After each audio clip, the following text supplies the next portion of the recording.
Alright, you guys, so I'm going to be reading chapter 2 today, and you guys might hear me mess up in some parts or stutter. Sorry about that, but I hope we can just deal with it and get past it. Anyway, chapter 2, Normal Life. 1 year passed since Keiko had told me about the fire that killed my grandpa and my stepbrother. I'm 9 years old now. Since Keiko told me about the fire, I haven't had any more nightmares, and I'd gotten used to living at her house. I waited outside the gates for Keiko.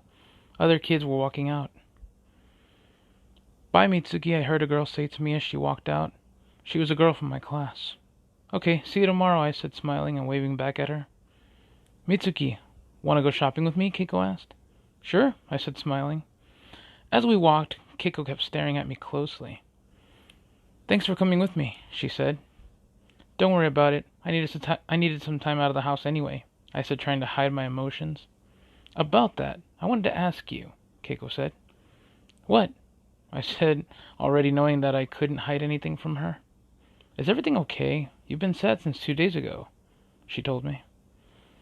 "I tried going to the cemetery to visit Grandpa and Naroda, but every time I get close to the entrance, I freeze up and I feel guilty," I said. I continued, "I haven't visited them once, and more than that, it's my fault for what happened to them," I told her. She stared at me angrily. "No, it's not. It's too soon for you to visit them. You're still adjusting to normal life. I'm sure they'll understand why you haven't gone," she said, trying to cheer me up. "You're right," I said, feeling a little better. "Good. Now let's do some shopping," she said, yelling excitedly. We spent 2 hours at the mall looking at everything and buying new clothes. As we walked back home, we were both holding bags and eating ice cream. "So, are you worried about the test coming up?" Keiko asked. "Not really. I'm sure I can pass it if I study a little more than usual," I said confidently. "I wish I could say the same," she said. "I'll barely pass if I'm lucky," she told me, trying to get me to feel bad for her. "Isn't that better than failing?" I said, already knowing what was coming. "Yeah," Keiko agreed. As we came home, Keiko's mom saw us. "Oh, new clothes?" she asked. "Yeah, we went shopping after school," Keiko told her. "I got you something too," I said shyly, as I gave her one of the bags. "Thank you," Keiko's mom said happily. "It's the least I could do, since you've been taking care of me," I said, feeling like a burden. "You're no trouble at all. Besides, I've always wanted 2 daughters," she said, smiling. Keiko and I both smiled, as we looked at each other. "We're going to study for a test," Keiko said to her mom. "I don't have any worries about Mitsuki, but Keiko, make sure you actually study this time," her mother said, looking at Keiko angrily. "I promise," Keiko said, disappointed. We ran to our room and we sat on the bed and took out our English books. "So about the test, how about giving me some answers?" she said confidently. I looked at her angrily. "You know me. I'll give you some of them until you're barely able to pass. After that, you're on your own," I said, annoyed. "Awesome, and as always, I'll pay you with anything you want," she told me. "Then at least study anyway. You could get a B if you tried," I said. "Ugh, fine," Keiko said, annoyed. Keiko and I studied the entire day and went to sleep. The next day we woke up. "Good morning, everyone. Let's begin following the seating chart here," the teacher said as he read through the names.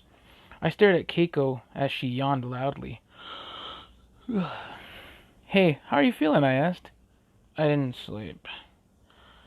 I was too worried about this stupid test," she said, annoyed and tired. "Don't worry. I'll do what I can for you," I said confidently, knowing that Keiko could pass as long as she copied my answers. The teacher read aloud, "Mitsuki Adura. Sit in the left seat of the far side of the classroom, and Miss Keiko Suine on the right side of the classroom," the teacher said as he assigned the seats.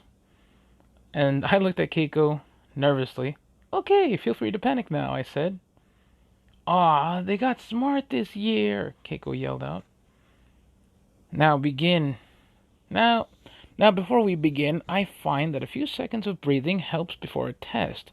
So everyone, close your eyes and take a deep breath," the teacher instructed.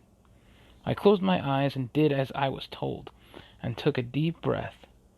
Now release the air along with your worries and open your eyes, the teacher instructed. As I opened, as I released the air and opened my eyes, I gasped at what I saw. Anyway, guys, so that's the end of the chapter. Chapter 3 will be coming soon, and I'm sorry about the stuttering. And tell me if there's anything I could do to make this any better, because this is all kind of new to me. I've never done reading aloud here, especially not one of my own works. So yeah, I feel like my voices need a lot of work, and I can't do female voices, unfortunately. But anyways, thanks for checking it out, guys. See ya.